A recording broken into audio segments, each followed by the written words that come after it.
Защото сега ще чуете колко е избирателната активност и искам както на вас, то на вас е ясно, но и на зрителите да е ясно, че тези данни много силно подвеждат. Извадиш едното от другото, се получава, че мъничко над 5 милиона всъщност са избирателите в България.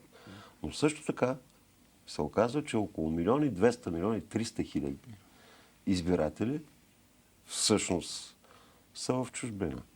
От тях гласуват между 10 и 15%. Защото сега ще чуете колко е избирателната активност и искам както на вас, то на вас е ясно, но и на зрителите да е ясно, че тези данни много силно подвеждат. Избирателната активност вътре в България е много по-висока всъщност от това, което ще чуете сега. Тоест, както виждате, колебаят се между 46 и 48 и малко процента.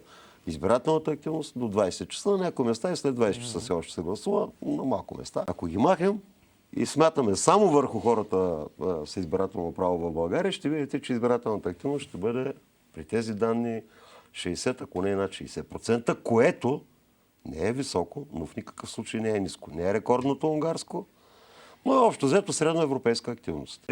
Това, което ние отчитахме много ниска избирателна активност, всъщност реално в България гласоподавателите бяха около 50%. Иначе, защото ги смятаме заедно с тези в чужбина, отиваха 37-38. Сега обаче се качват на 48, даже 48 и малко. Да, има Мисля, 10%, че е повече 10% активността, повече. защото в секциите си имаше чувствително хора,